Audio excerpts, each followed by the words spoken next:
चलो आज हम आपको बताने चल रहे हैं कार्बनिक यौगिक ऑर्गेनिक कंपाउंड को कितने भागों में बांटा गया है। कार्बनिक यौगिकों को कुल कितने भागों में बांटा गया है, तो इसको मुख्य रूप से कितने भागों में बांटा गया है? दो रूप में। कितने? दो रूप से इसे मुख्य रूप में बांटा गया। पहला है विपरीत श्रृंखला। कौन सी? विपरीत श्रृंखला, ओपन चेन। और दूसरा है समृद्ध श्रृंखला, क्लोज्ड चेन। Closed chain. विपरीत श्रृंखला अर्थात खुली श्रृंखला या अचक्रीय या इसे एलिफैटिक यौगिक यानी एलिफैटिक कंपाउंड भी कहते हैं। एलिफैटिक कंपाउंड भी कहते हैं। और समृद्ध श्रृंखला को चक्रीय साइकिल या बंद श्रृंखला या वलयी यौगिक कहा जाता है। क्या कहा जाता है? वलयी यौगिक। फिर है एलिफैटिक या विपरीत श्रृंखला को दो भागों में बांटा गया है। पहला है हाइड्रोकार्बन। क्या है? हाइड्रोकार्बन। और दूसरा है हाइड्रोकार्बन व्युत्पन्न। क्या है? हाइड्रोकार्बन व्युत्पन्न। और फिर हाइड्रोकार्बन को दो भागों में बांटा गया है। पहला है संतृप्त हाइड्रोकार्बन और दूसरा है असंतृप्त हाइड्रोकार्बन।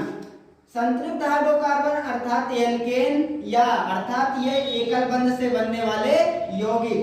और फिर है असंतृप्त हाइड्रोकार्बन। इनको दो भागों में बांटा गया है, एल्कीन और एल्काइन। किसमें बांटा गया है? एल्कीन एवं एल्काइन। एल्कीन यानी दो बंध वाले और एल्काइन त्रिबंध वाले।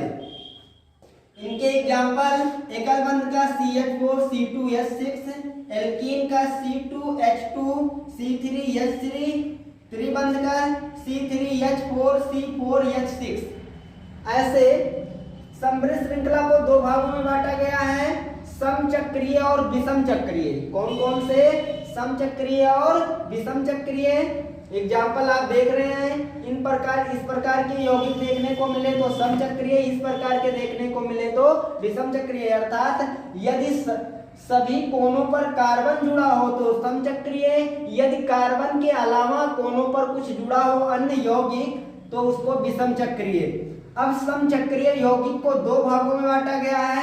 यह है एलिसाइकिल यौगिक, एलिसाइकिल यौगिक और एरोमेटिक यौगिक। एलिसाइकिल यौगिक को कहते हैं एलिसाइकिल या अनबेंजनेमाइड। क्या कहते हैं? अनबेंजनेमाइड। और एरोमेटिक, फिर एरोमेटिक को दो भागों में बांटा गया है। पहला है बेंजनेनाइड और दूसरा है नॉन बेंजनेनाइड यौगिक। इनके एग्जाम्पल आप देख रहे हैं। इसमें बेंजीन है, बेंजीन के अलावा कुछ अन्य यौगिक जुड़े हैं। और इसमें ये बेंजीन ही नहीं है क्योंकि ये 6 से ज्यादा कार्बन जिनमें होते हैं उनको कहते हैं नॉन बेंजनेमाइड, और जिनमें सिर्फ 6 कार्बन होते हैं उनको बेंजनेमाइड कहा जाता है।